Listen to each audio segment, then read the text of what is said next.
Welcome to Nerds Amalgamated, a podcast that covers the latest events in science, pop culture, and gaming. I'm the professor, aspiring game developer, sci-fi aficionado, and completely and undeniably a geek trying to take over the world. I'll be breaking down the news from tech to gaming. I am the DJ, a humble nerd, a big weeb, and a watcher from the halls of the multiverse. Just kidding. Anyways, I'll be breaking down all things comics to movies to anime. Join us and stay hydrated as we quench you with witty banter, unintentionally hilarious hot takes, and trivia more fun than a night at the pub, courtesy of Nerds Amalgamated. Welcome back to Nerds Amalgamated. We've got another great show this week. We're talking about Playing It Safe AAA game style, a trailer for a new live-action Snow White movie, and why the bird flu pandemic hasn't started yet. Yes.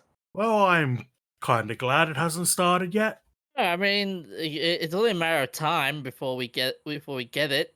Yeah, we're gonna have another pandemic sooner or later. And then we'll get another batch of toilet paper running out and lockdowns and all the crazy things that come with it. Yeah, the lockdowns weren't that bad. Oh, I don't know.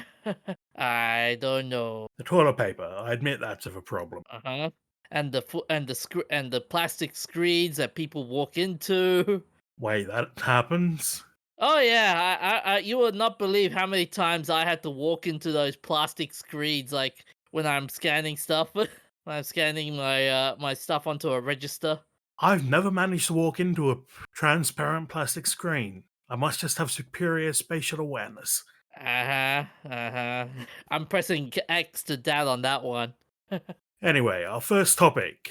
Playing It Safe AAA game style. Paul Sage, who previously directed Elder Scrolls Online and worked on Borderlands 3, reckons that AAA studios are playing it safe because there's so much money involved. It's funny it's funny he says that when the IGN a few days later comes up with their report about it. About what Paul Sage said? Hang on a second. IGA recently came out about. I think I sent it to you on another chat about game development and how studios are shutting down. I'll send the video again. Right. Well, it's not because the studios are shutting down. That's a side effect of a whole bunch of other things. But the reason why AAA games are stagnating and why they're not as popular as they used to be is because there's so much money coming into it and they don't want to ruin a good IP. They don't want to kill the cow that can keep milking. I don't know. Given the direction, I think the cow's already been milked. Yeah, some of them have been. Some of them, there's still a bit of milk left. Yeah, the big And question. instead of just letting it go out to pasture, they're going to keep milking, keep squeezing until they get every last drop of money out and people's last memory is ruined. Oh, yeah. I think it's not only just that the big money. I agree there is a big money involved, but the problem is, where is the big money coming from? Investors. Okay, yeah, sure, investors, but then there would be more than just a bunch of investors. Like there'll be big companies going like, okay, here we go. I want this and I want that, and yeah, we call big companies that spend money on other companies investors. Yeah, I was thinking more like the shareholders, that kind of thing. We call shareholders investors. It's All all the right. same thing. Yeah, it's fair. It's fair. And the other crazy thing with companies trying to play it safe, I think it's just because the investors are now becoming very weary of the future of the gaming industry. That's why companies now are just playing it safe. Yeah, it's been true for a lot of industries in the last couple of years. It turns out that, the boom we saw in creative industries during COVID Yeah. isn't sustainable when people aren't spending all day at home. Yeah. By the way, that IGN video I was talking about, it was titled "The AAA Video Game Bubble Has Burst." Okay. Well, I don't have time to watch that now while we're recording the podcast. Well, I'll give you a brief. According to the description, it says that it's because of skyrocketing budgets of the AAA projects and diminishing return on the live service games have resulted in over 23,000 jobs in the video game industry lost in 2 years. 30 studios have closed down, including Arcane, Austin, Volition, and most recently Firewalk Studios. Games as a service can be extremely lucrative. Some projects can never see the light of day, like Naughty Dog's cancelled The Last of Us Online. There's no clear answer, but smaller projects can allow for more innovation. After all, look at recent hits like Bellataro, Animal Well, and UFO 50, which were made by small teams. So I feel like this description is kinda it's kinda clashing with what the AAA studio is saying in terms of playing it safe. How? They're seeing that they're not getting the money back on their investment. They want to get money back on their investment, so they're playing it safe and not trying anything different Hmm. because they need that money to come back. There's so much money invested in a single project that if that project flops, which we've seen a couple of games do, like Battlefield 2042, not 21, that's a different game, Uh huh. flopped pretty hard. Yeah. Okay. But what about the recent games like Concord, for example? That was a Yeah, that game one that flopped. yeah, that one flopped, but they played it safe. Remember, that was that was one of the games that played safe, and that flopped hard. It also flopped because Concord was trying to be a paid game Hmm. in its genre, which is dominated by free to play games. Yeah. No one was going to pay and give it a go. See, the other reason why you're seeing game studios not playing it safe is because people's sensibilities are more known. That'd be one way of saying it. What do you mean? So you look at game back in the day when game studios were playing it were making crazy ideas like playing with crazy games, and there were a lot of successful games that came out of it, like Diablo, for example, and how much controversy came out from religious groups, for example. And not and the game developer studio didn't really pay attention to them, and they went, okay, you know what, screw them, fuck them, let's make out let's keep going with the studio with our ideas, and let's see how it goes. And people still love them because they stood up to the people that were complaining, if you get what I mean. But the people who are complaining for different reasons now than they were 30 years ago. 30 years ago, we had crazy people like Jack Thompson complaining about games because they cause violence, which they don't. Oh yeah, Jack And to me, Thompson. it sounds like what you're saying is that the people who are complaining about games these days are complaining about representation, and stuff, which is a completely different topic. Yeah, yeah. But my point is, ideas are different now, and I think I've uploaded the wrong Jack Thompson. Damn it. Yeah, that's an Aussie Jack Thompson. You're looking for Jack Thompson, the lawyer. God damn it. And to be absolutely clear, having representation in your game isn't the reason why it flopped. It's because your game was shit. Yeah, exactly. The game was shit, and the other and the stupid part, and I agree with you there. It's represent. There is no problem with the representation. It's how you execute it. It's the problem. No, Uh, there's not even a problem with how you execute it. The problem is with making a quality game that has that representation in it. It's the whole thing about whether a game is good or not is execution of the gameplay. Having representation in your game has absolutely nothing to do with the quality of the final product. That's why you can take the alpha of a game that doesn't have complete graphics hmm. and play it and it'll be just as fun as the finished product if they don't make any major changes. They can flesh out the characters and the backgrounds, graphics, but a game that is fun when you're playing it with placeholder assets is still going to be fun when you're playing it with your final assets. And the other problem with gaming nowadays, which you don't see back in the day, is the how people what messages that games come out with. Because back then, like the messaging was not really as obvious as you see it nowadays. Really? Yeah, yeah. Like look at look my personal favorite with that whole thing. Remember Saints Row? Yeah. And the recent Saints Row game that flopped, and Yeah. how overtly like how much messaging they put in that game. I have no idea. I never looked into it. Yeah, well, it was what was it? They were talking. It was so much like, oh yes, everything is crypto fascist, everything is bad, this is bad, that is bad. Like, Oh, oh, so it's reflecting real life then. Everything is awful. everything. Yeah, it was. Yeah, like gaming was like gaming back then. It was escapism first, then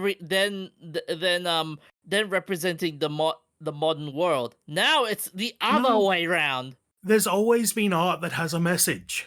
Yeah, but how many of the art beats you over the head with it back in the day compared to There now? was plenty. You're an idiot. There was plenty of art that beat you over the head with its message, and there always has been.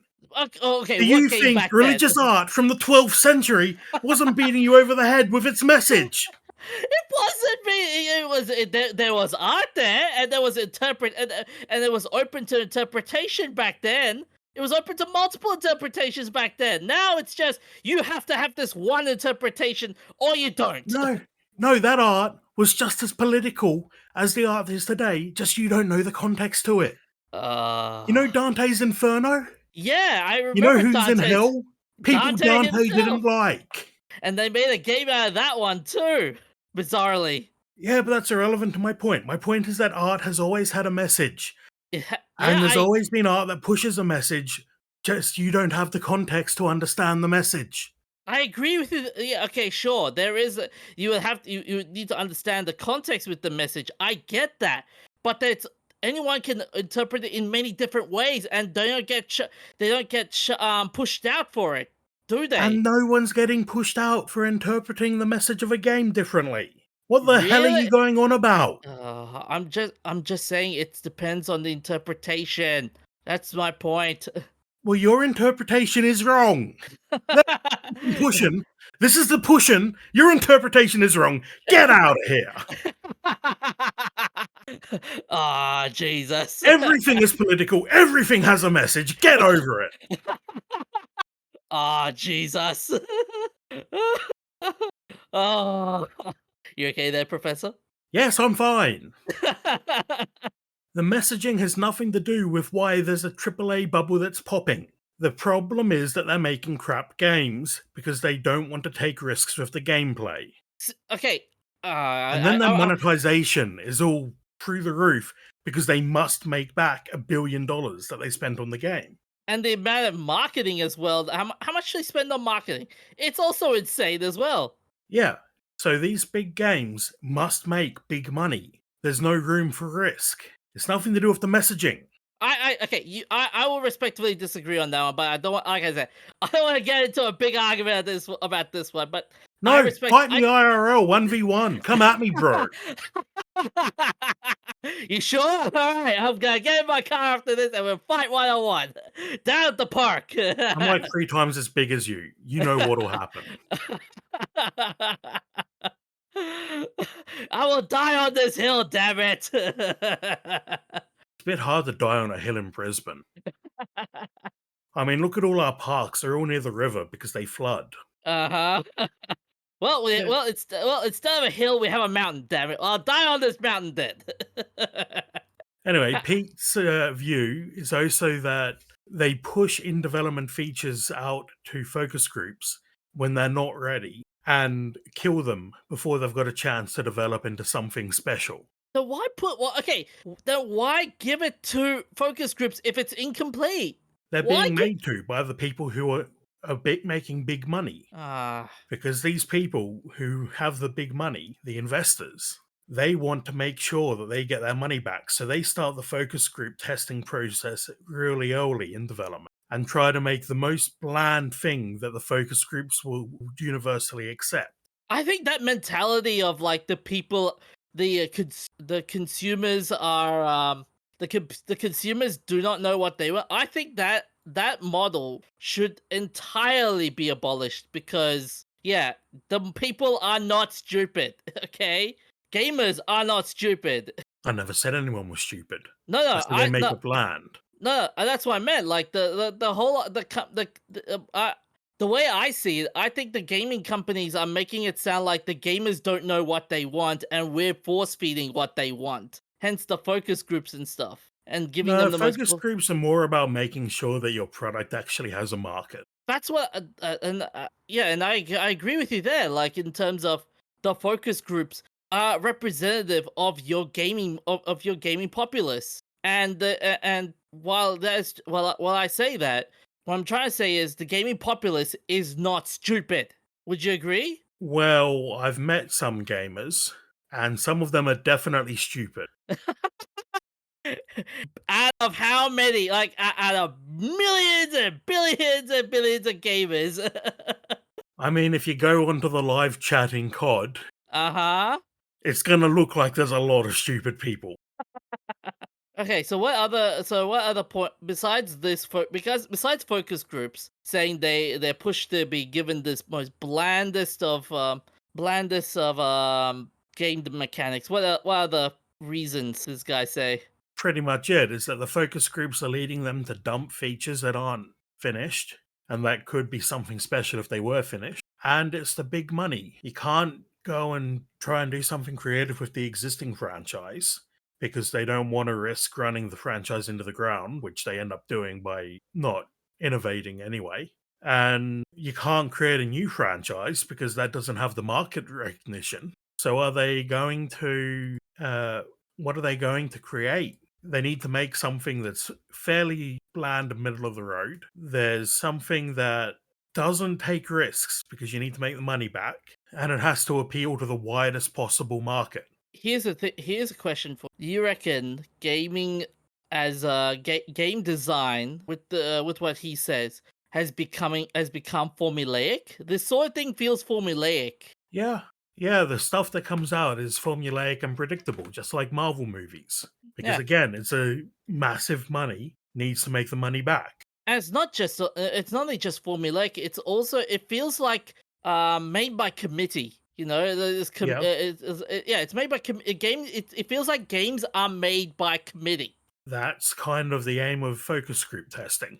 and and as a result, we're seeing the gaming industry suffer for it as a result with the whole design by committee process. And I think the one company right now that has totally abandoned this model by far, and I know you're gonna you might slap me for this, Nintendo. Yeah, Nintendo probably still focus tests, but they're willing to try something. Oh yeah, they're willing to try something different, but they do it when it's completed. You mean they release a game when it's done? They don't rush out an unfinished game. Is that what you're trying to say? Yes, yes, I am. Well, that's completely irrelevant to what we're talking about, but okay. They still have patches for their games, not as many as some other companies, but they don't do early access. But they are willing to try entirely different things. Like, look at the Zelda franchise. How many. They all have the same basic structure, but they also have each game tries something new. Yeah, and there's no deadlines. They announce the games after the game's already been finished. No crunch behind the scenes. Yeah, no crunch behind the scenes, and it takes 5 to 6 years to develop a game. Yeah, I've heard about crunch happening at Nintendo, so I think you're idolizing them a bit too much. Yeah, maybe. And they're in Japan, and Japan doesn't have the best work environment. Like, I've seen documentaries about people who are expected to be in the office like at least 12 hours a day, and they end up sleeping in the office to meet the time that they're supposed to be there because you're in the office 12 hours a day, then you're supposed to go out with your co-workers, and it really seems like they don't have the healthiest work environment, but who does?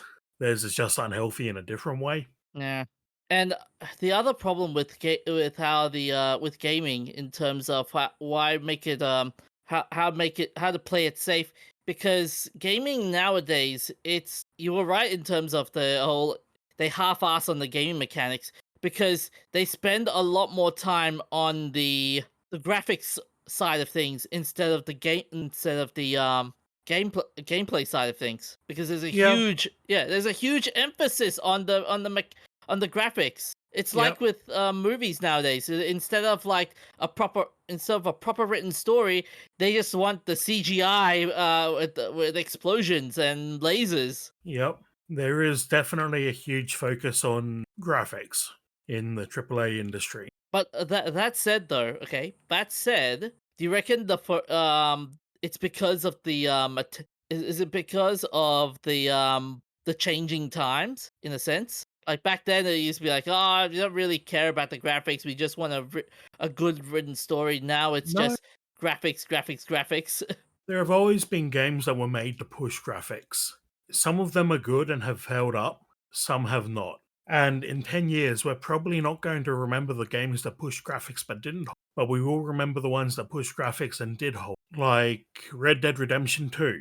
Oh yeah. Graphically impressive. I don't know about the gameplay so much. I've heard a lot of people complain that it's a bit slow and grindy, but graphically it holds up quite well and will probably hold up in 10 years. Crisis from 2007 holds up. Oh shit. Crisis. Oh my gosh, that was a game. Yeah, and Oh Crisis also had a good story yeah. and good gunplay. It's more but we don't remember the other games that came out trying to push graphics in 2007, do we? Black and white. That's older than that, isn't it? Black and white. That game was wow. Yeah, 2001. Yeah, and that actually looks okay for a 2001 game. There was Assassin's Creed. ISO 2007 Yep. and pushed graphics and was had good gameplay, and then they milked it for 500 games and nobody cares anymore. BioShock. Yeah, that had decent graphics, Portal.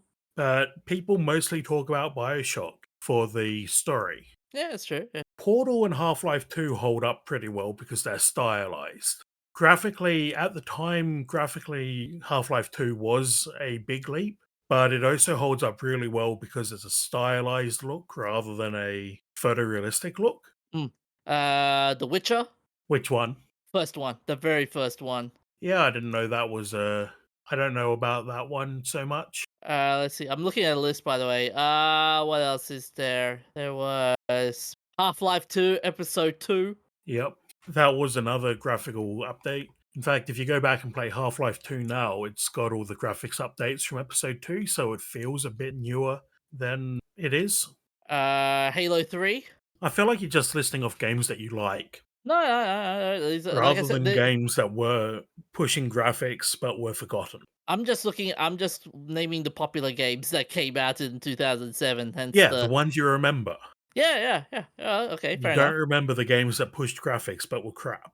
Okay, how about Super Paper Mario? Did that really push graphics? That's a very stylized game. Yeah, I thought so too. Yeah. What else was there? What was another game that pushed graphics? Super Mario Galaxy as well. Wii Sports. But in terms of pushing graphics, yeah, there was. Oh no, I was gonna say Heavenly Sword, but that was yeah. Then there was World of Warcraft: The Burning Crusade. Yeah, there weren't any. Yeah, you're right. There weren't many games that pushed the realms of graphics around 2007. You're right about that. No, my point is that there were. You just don't Oh, remember them because they were crap. yeah, that's true. Yeah. Okay, I stand corrected. Anyway, I think we've spoken about this a lot enough. So, what are you bringing to the table this week, DJ? So, have you seen the Snow White trailer? I haven't, and I Uh don't care because it's a live action Disney movie, so who cares? well, it came out a few days ago, and man, that movie just looked absolutely terrible. It was so bad, because it featured Rachel Zegler and Gal Gadot, and my gosh, what a trailer it was. Yeah, I have seen the memes that they've picked Gal Gadot to play the evil queen, Yep. and it's a tough ask to find someone who could be considered prettier than Gal Gadot. I told you about this the other time, and you were Yeah. like, and you were going about like, oh, that doesn't. You were downplaying that entire thing at the time. Well, the memes took over. There were a lot more of them than I expected. So the trailer came out, and it showed a very interesting take on the whole Snow White movie, which they made Snow White as a daughter of a king that was long forgotten, and Gal Gadot is more antagonistic than I remembered. And what else? What else happened? Oh yeah, a lot of CGI was involved in this. A lot more CGI, and it Well, was the way movies are going these days, but you're probably thinking noticeable CGI. oh yeah, yeah. From the animals to even the damn dwarves. As long as they're better than Uncanny Valley dwarves from Snow White and the Huntsman. No, no, no, no, no, no, no, no, no, no. Have you seen the dwarves in this one now? Yes, I have. Oh, I think they're more uncanny valley. I mean, I mean, goddamn, the dwarves. They look terrible. They look terrifying. Also, keep in mind this is a trailer, so they might change the design later on. There's like, if you look at the Minecraft trailer that came out a couple of weeks ago now, Yeah, you can see there's a bunch of unfinished CGI going on. yeah, but how much of it was really disliked when the first trailer came out for it? Okay, well, there's still time for them to change it because remember Sonic? Yeah, yeah. I get where you're coming from when the Sonic trailer came out and they changed the whole thing. But but how long did it take for for that movie to come for the trip between between that trailer and the movie to come out? It was like what, a year or two? About as long as it takes for a normal movie to come out after the first trailer. Yeah, I maybe. But for this one, oh boy, it was ah yeah, the dwarves, man. It was just terrible. And like I said, the dwarves the reason why I put more emphasis on the dwarves was because of what happened with Peter Dinklage. Remember that story and what he did? Yes, but how about you tell us so that the people listening to the podcast who don't remember know what's going on? So okay, so Peter Dinklage initially said, "Oh, the dwarves in the Snow White movie should not be called dwarves. They should be called as magical creatures because it is offensive." And and in relation to that, backlash came, and one backlash came from an actor who said, "Who died and made you the king of the dwarves? You don't speak for us dwarves." Ouch. And he did so, and this guy, who his name was Dylan Postal, and he is a professional actor and a wrestler and an author. He was famous for his role in the WWE as the ring name Hornswoggle. So he wrote a big article about it, saying how Peter Dinklage doesn't speak for us, and now Disney is saying they're going to take a different approach with these 7 characters and be consulting with the members of the dwarfism community which he said, "Really? Who in the dwarfism community? I would have told them to fill each of their dwarves with a dwarf actor. Hey Disney, I will take every role if that you have." Dinklage is not a spokesman for little people, and to believe that one person represents an entire community is ridiculous. Yeah. It would have more weight if it came from the Lollipop Guild or something. Hmm. I think that's still around. The actors who played the Lollipop Guild in Wizard of Oz basically formed a union of little people or dwarves or whatever it is they prefer to be called in the Lollipop Guild. And I'd mean that in the absolutely non-offensively, but I cannot for the life of me remember what they prefer to be called. And I think that's still around. So I think an argument about calling things one way or the other would be stronger coming from the Lollipop because it represents so many. And the other interesting thing with this, the trailer they showed, they changed Snow White's story well, not a little bit, a lot in terms of they made her look like she's some rebel leader of the resistance. I mean, in the original story, it was basically the dwarves booted the queen out on their own volition without Snow White's leadership. Okay. Yeah, so they basically made Snow White in this version like the leader of a resistance army. Well, similar to Game of Thrones, except without the dragons. But yeah, this as I said, this movie it has a lot. There's a lot of backlash to it, and last time I saw the trailer, it was hang on a second, Snow White movie trailer from according to the Disney Channel. It's 26,000 likes, 690,000 dislikes. And keep in mind, there's only people who have bothered to install the The dislike dislike, extension. restore dislikes, or whatever it's called. Yep. Makes you wonder though, how makes you wonder who is this movie made for with this level of dislikes if people really hate this movie. It's made for making money. And remember, everyone hated the previous trailers for live action movies, Hmm. and they still make a reasonable amount of money, so they're going to keep doing them. So Yeah, stop but going to see them. yeah, okay. Here's a question though. Given, like, I agree with you that it's been time and time again we've seen a lot of live action remakes and how people hate them. People, even though people hate them, people still watch them. Do you reckon it's about damn time Disney should just create new stories and stop making classics at this point? Hey, remember what I said about how there's some big money involved and they want to make a return on investment, so they don't make something new, they make something based on something they have?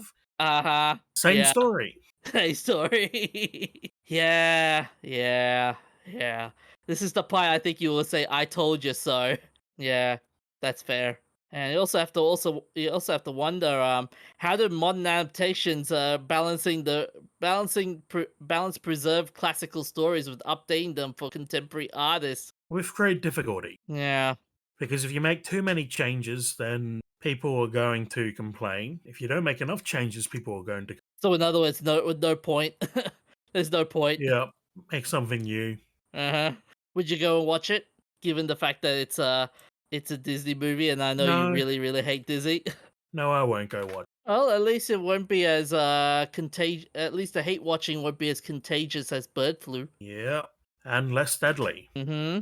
So there's a new form of bird flu that's been going around for the last couple of years and has infected dozens of people in North America, but it hasn't been shown to transmit between humans. Really, not even the few cases that we've seen in the last few days, though, like one in Canada, for example.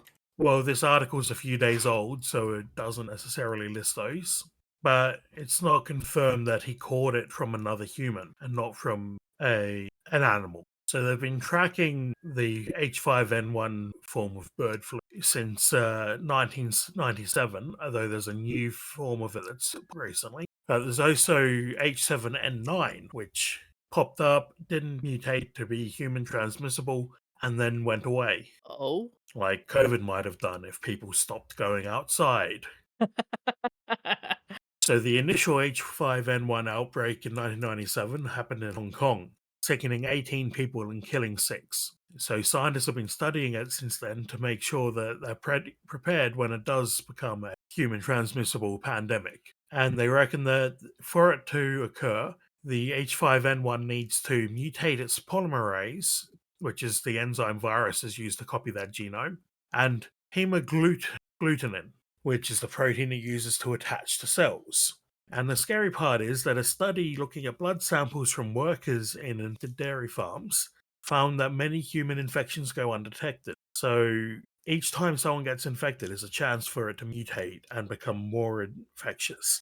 Ugh. And if you don't know you've got it, you're not going to know to isolate. And that's how COVID spread around. Yeah, but with COVID, there was a huge likelihood of a false positive, wasn't there?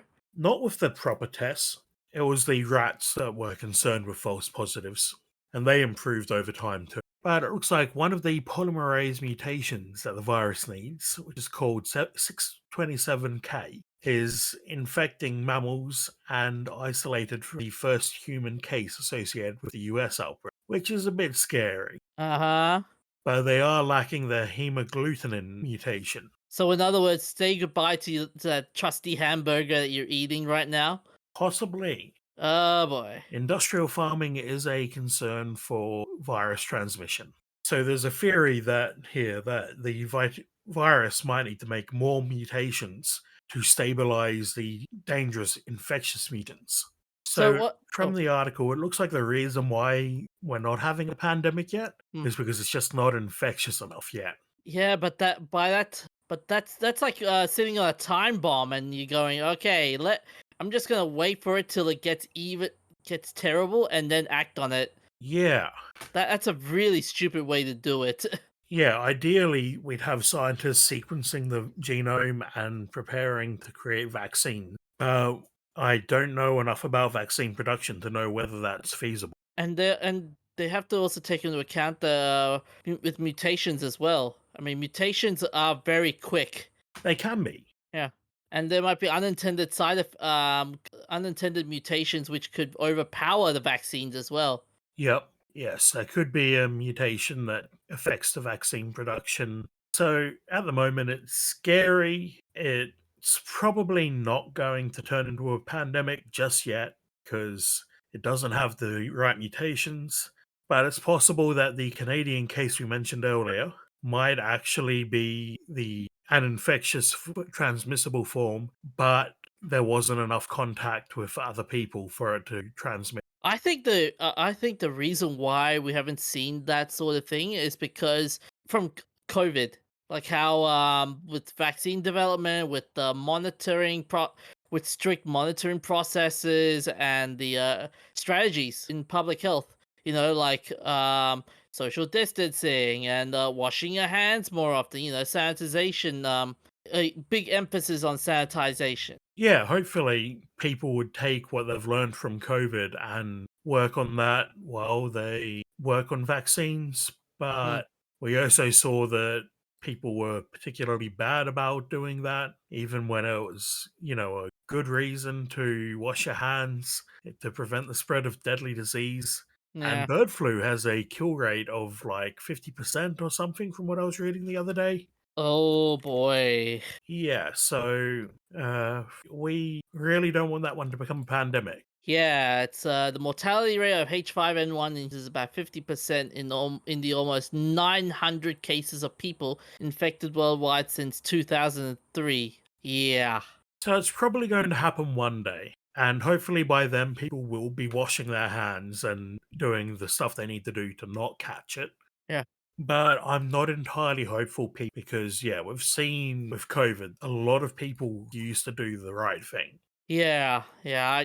I have things to say about it, but then I think we'll get into a big argument, and we filled the big argument quota for for one Nah, go episode. on, So, say it. I nah. I rather not. I rather Coward. not. Yes, I am a coward. Yes. Well, on to our shoutouts. On the 3rd of December 2024, we passed the 30th birthday of the PlayStation. Woohoo! Yay! 30 years. The PlayStation was created after negotiations broke down for Sony to develop a CD peripheral for the SNES in the 1990s. Became the first computer entertainment platform to ship over 100 million units and heralded the change from cartridges to CDs. In 2000, the PlayStation 2 would come out, which was the most best selling PlayStation, console ever. 160 million consoles were sold. You reckon with what we're seeing right now with the Nintendo Switch and PS5 and the whole emphasis on cloud gaming, do you reckon the need for CDs and cartridges is dead, Yeah, given what we're seeing now? it's definitely on the way out. And you can see that because the higher end models of the PlayStation and Xbox are starting to drop support for CDs. The original controller for the PlayStation didn't actually include the analog sticks. And Yeah. in Japan, the X and circle represent no and yes. But in the West, that means yes and no because we do things differently here. The triangle symbolizes a point of view, and the square is equated to a sheet of paper to use to access menus. Now, I don't get that because we've got a start button on the controller too. Yeah, the PlayStation controller, that is iconic enough. Yeah, I've actually still got my original PlayStation in a cupboard. Nice. I've been meaning to mod it to with a CD emulator because the CD drives and those are starting to fail at increasing rates. I need to get my PS2 fixed up and serviced. I got my PlayStation 3 fixed up and serviced a while back, so yeah, might try and get the PlayStation 2 up and running and see how I go with it. Fair enough. Yeah, I'm not touching the PS5. I'm gonna stop at the PS4, and that's it. PC all the way. Yep. I've Yep. never bought a new console. All of mine are secondhand It's and nice, were nice. given to me by family members or friends. So, yeah. Fair enough. And on the 4th of December 1965, we saw the launch of Gemini 7 with crew members Frank Borman and Jim Lovell. Gemini 7 was the passive target for the first crewed space rendezvous performed by the crew of Gemini 6A.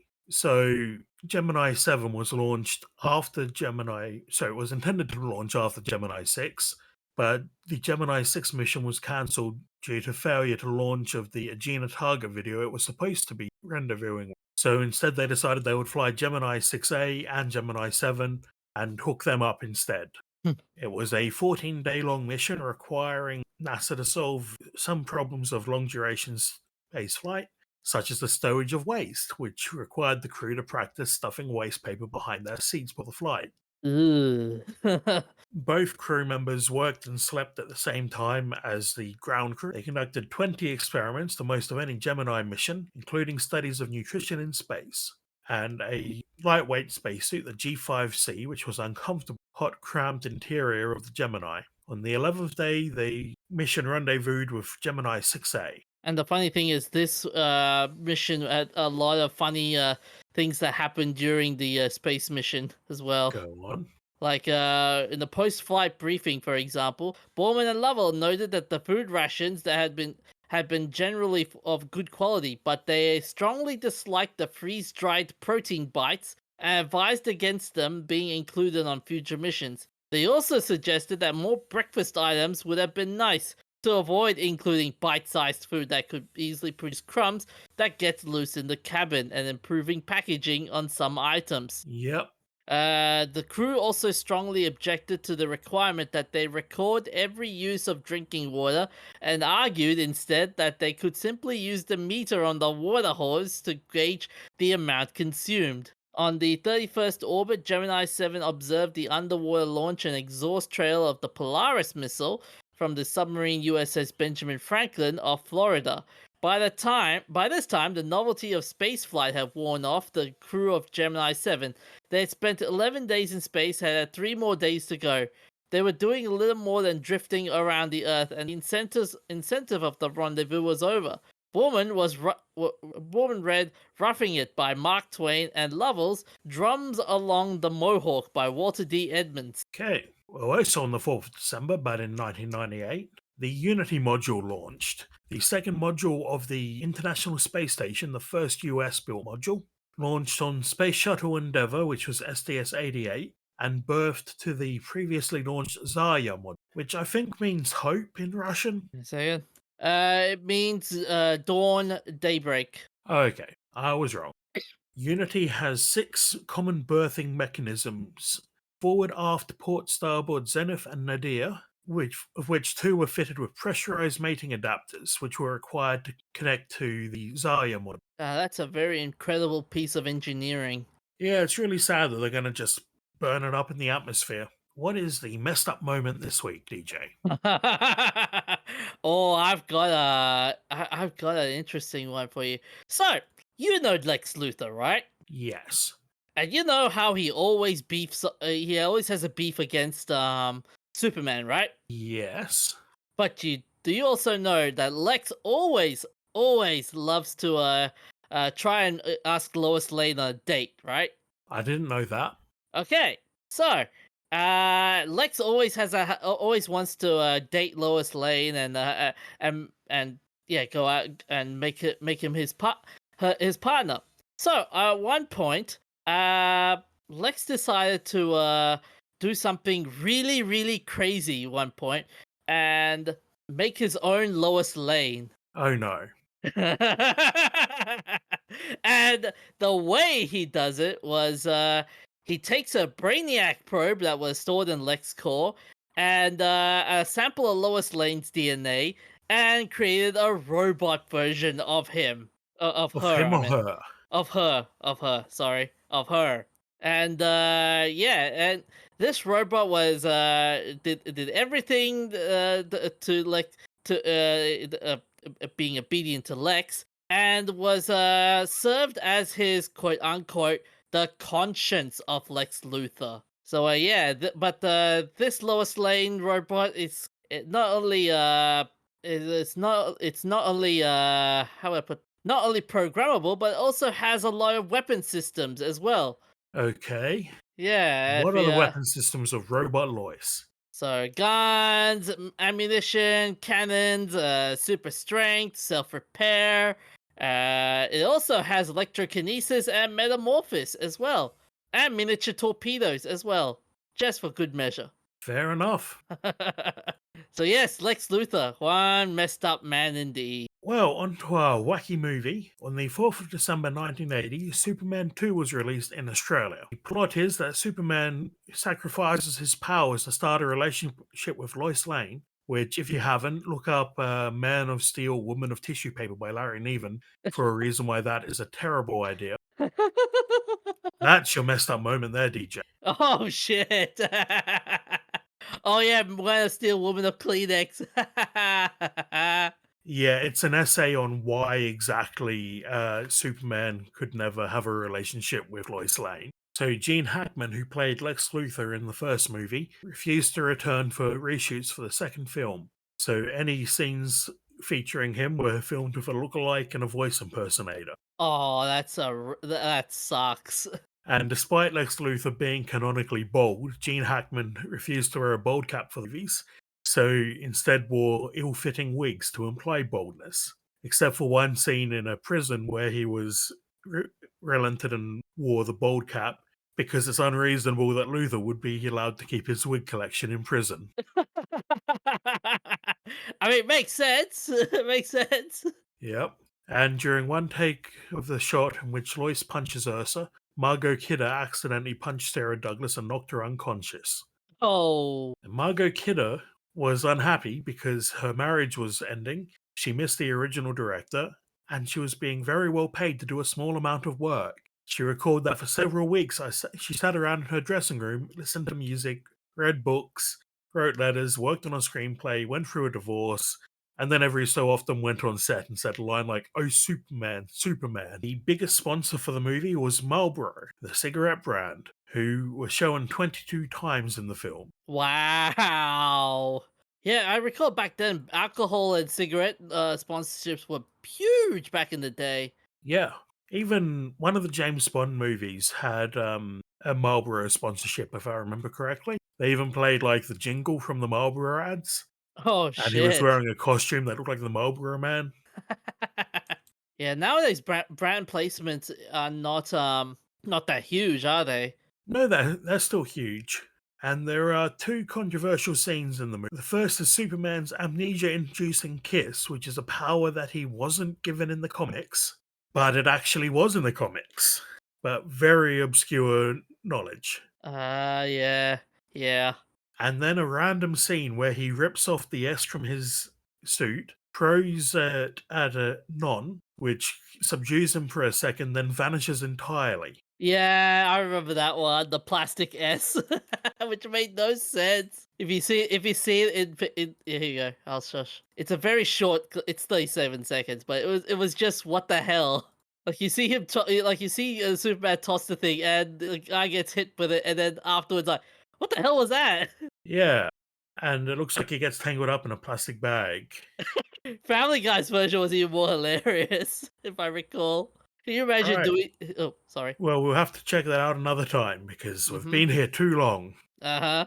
So, check out our new TikTok account. Woohoo! Yay! TikTok. Look after yourselves, stay hydrated, and we'll see you next week. Stay happy, stay nerdy, guys. Have fun. Yeah.